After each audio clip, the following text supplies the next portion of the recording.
Emmy Noether, the most important mathematician you've never heard of, by Helene Becker and Carrie Rust.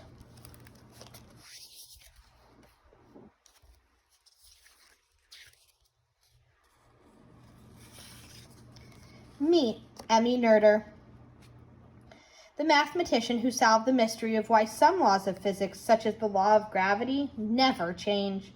Never heard of her? That's probably because not many people have. It's Noether, by the way, not Noether. Emmy was born into a Jewish family in Erlangen, Germany in 1882. And back in her day, girls were supposed to be pretty, gentle, and quiet, cook and sew, get married and have kids, play the piano if their families were fancy, not be geniuses. Emmy was considered plain, not interested in cooking, sewing, or other homemaking skills, not interested in getting married or having kids, a lousy piano player, super terrific at puzzles and math, which no one took much notice of because she was a girl. When Emmy was 18 years old, she was supposed to start teaching French at a girls' school. This was considered an acceptable occupation for an unmarried young lady. But Emmy decided she'd rather study mathematics at the university instead. This was not considered an acceptable occupation for a young lady.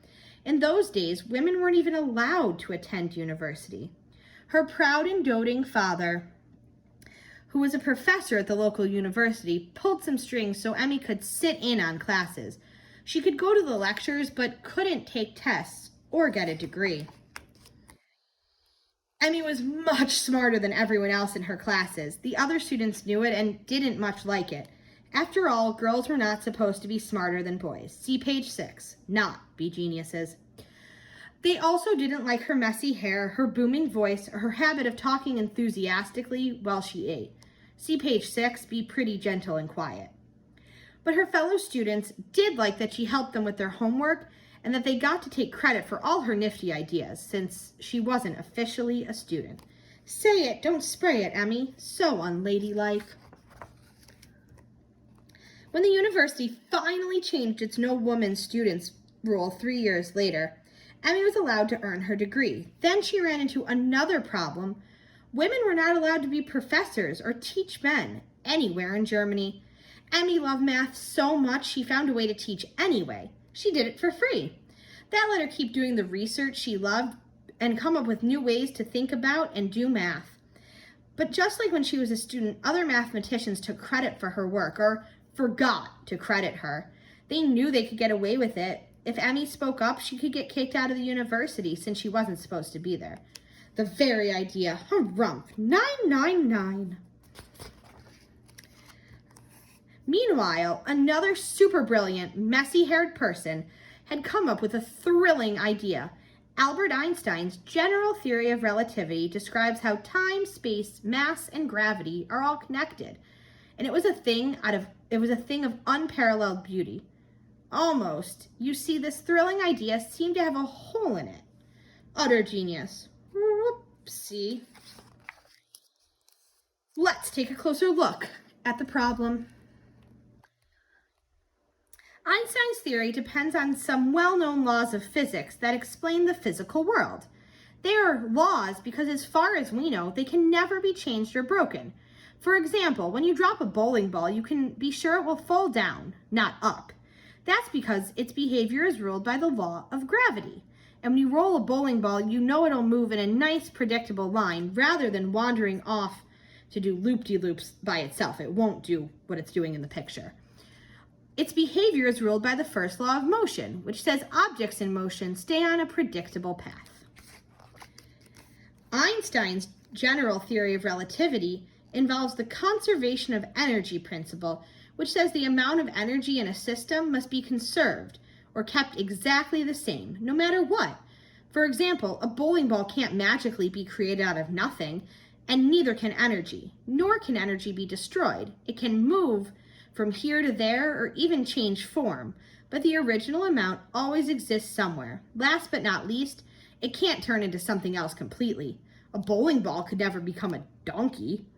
But the general theory of relativity appeared to be breaking that principle. When real numbers were used to prove the theory, It looked as if energy was disappearing. That was the hole.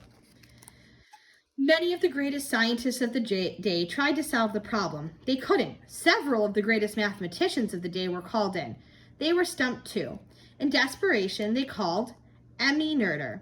You see, as a Jewish female mathematician, Emmy had always been an outsider, and outsiders often come up with their own ways of doing things. And that, it turns out, was one of Emmy's secret superpowers. Not her. I actually believe it's pronounced Noether. When most of Emmy's fellow mathematicians developed their ideas, they would start with known equations and formulas.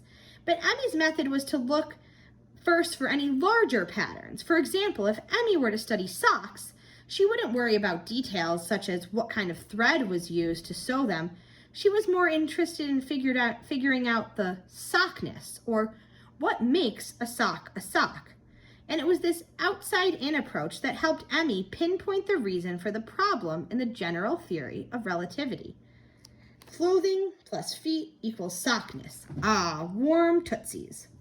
She discovered that everyone had been looking at an area of space that was simply too small. When she widened the view to show the big picture and a big enough area of space, it became clear that energy was not disappearing. It still existed, but had moved to a place outside of where people expected it to be. Energy had been conserved all along.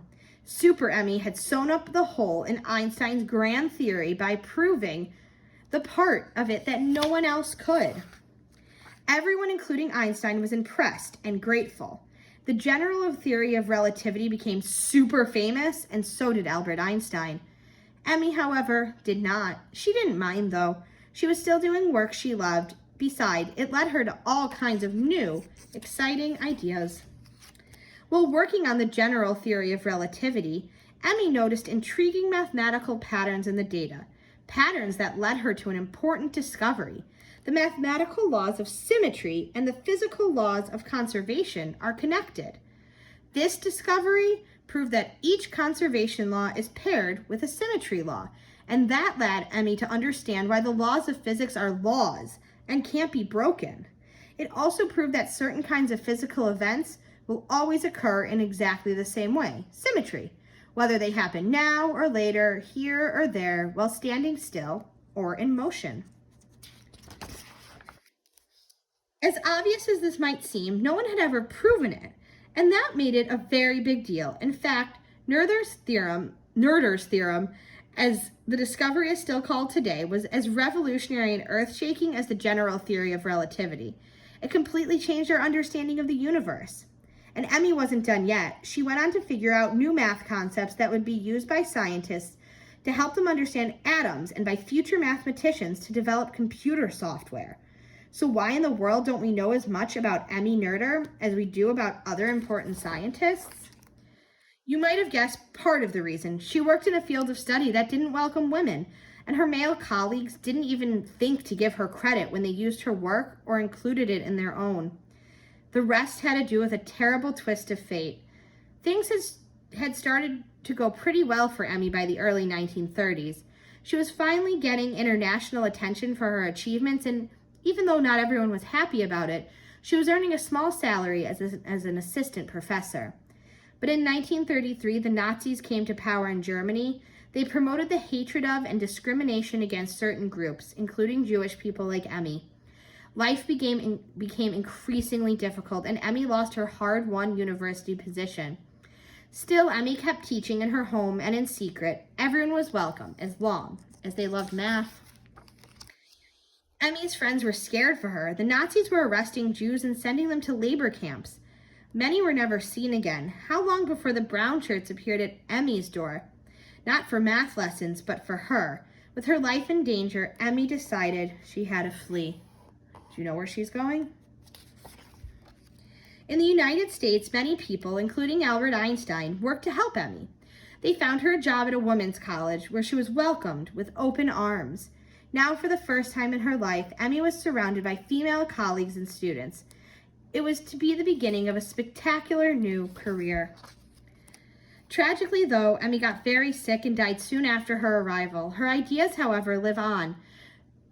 Noether's theorem is still fundamental to the study of physics, even though most people who use it have no idea about the woman who invented it.